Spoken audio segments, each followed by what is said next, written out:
Welcome to Check Your Day, the daily podcast with Renča, aka your guide through the jungle called Czech. We spend 5 minutes from Monday to Friday to get better at one topic in Czech. Ahoj, je pátek, and that means it's a story time, and since it is Friday, I would like you to think about a reward for yourself because you definitely deserve it. If you listened to any story every day during the week, think about a reward for yourself because it's so important. What I do for my weekly rewards, for example, I buy a face mask if you are a lady, or I get a really fancy schmancy cup of coffee that I don't normally buy, or something to feel appreciated. It definitely pays off over time, trust me. What's the story about? I have created 3 dialogues so that you can check out whether you have learned the expressions from this week well. And there will be some extra vocab as well, so if it's too challenging for you, you can go to my website czech-me.com, and each episode of this podcast has its own article, so you can easily find it. The first task is, can you tell in the first 2 dialogues who is answering? How can you tell? And the second task is, check the usage of JÍT, JET, JEZDIT, CHODIT in the last dialogue. It was not easy to create this dialogue because I really wanted to incorporate all these expressions in one dialogue. So focus on that. I think it may be pretty interesting to you. First, I will read it in a slow mode and then I will read it in a normal speed. Pomalu. První. Jak často jezdíš na dovolenou? Většinou 3krát za rok. V květnu ráda jezdím na týden do Španělska nebo Francie. V létě často jezdím na 2 týdny k moři. A v zimě někdy jezdím na hory. Moc ráda lyžuju. A co ráda děláš, když jsi na dovolené u moře? Ráda chodím každý den na pláž. Plavu v moři a opaluju se na pláži.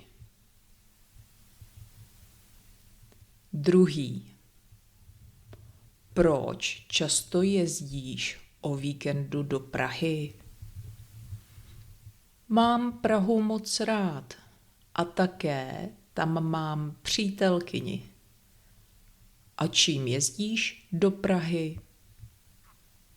Často jezdím autem, tak 7krát za měsíc.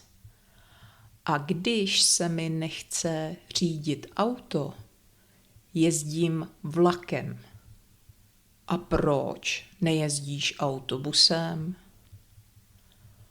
Autobusy z našeho města do Prahy nejezdí. Jezdí jenom vlaky. Třetí. Kde teď jsi?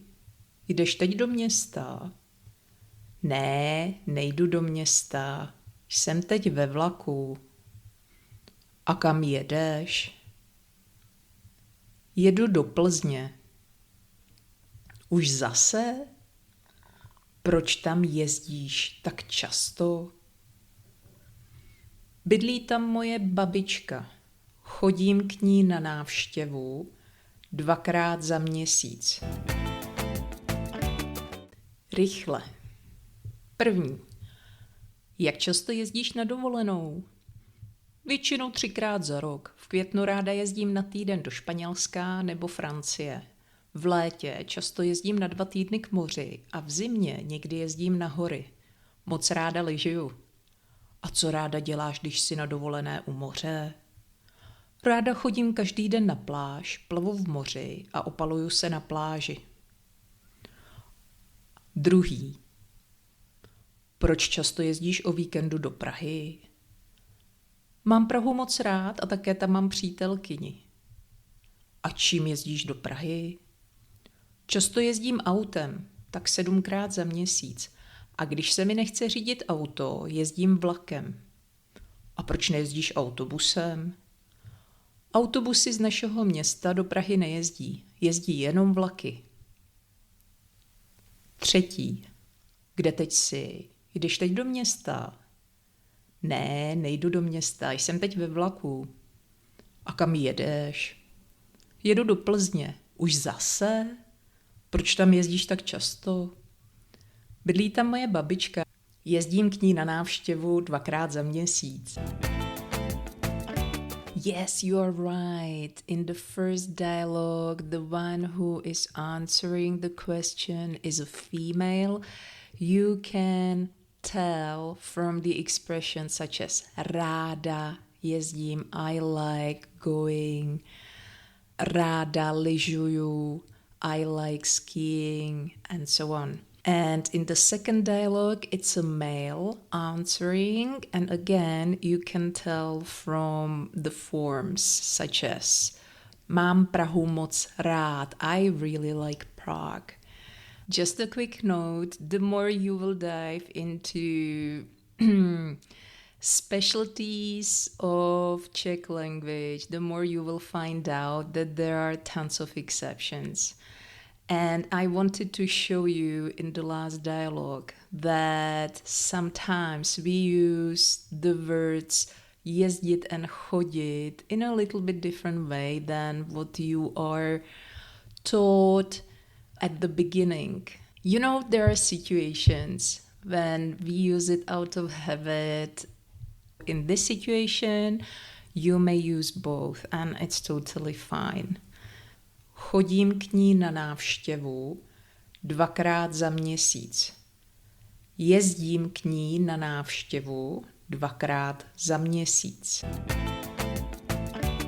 So, what's next? What I would like you to do? Tell me what's your reward. Tell me what your reward is. How you will reward yourself for today's effort. Let me know in the comments. I am curious. And another thing, don't stop just by listening to these dialogues only once. That's not enough. If you really want to make the best out of this episode, listen to it during the upcoming week, every day, and focus on the parts that are challenging. You will see that on day 3 or 4, they will not be as challenging anymore. And by the end of the week, it will be a piece of cake. So, congratulations, I'm so happy for you. And next week, there will be a new topic. And it will be awesome. It will definitely be awesome. Ahoj!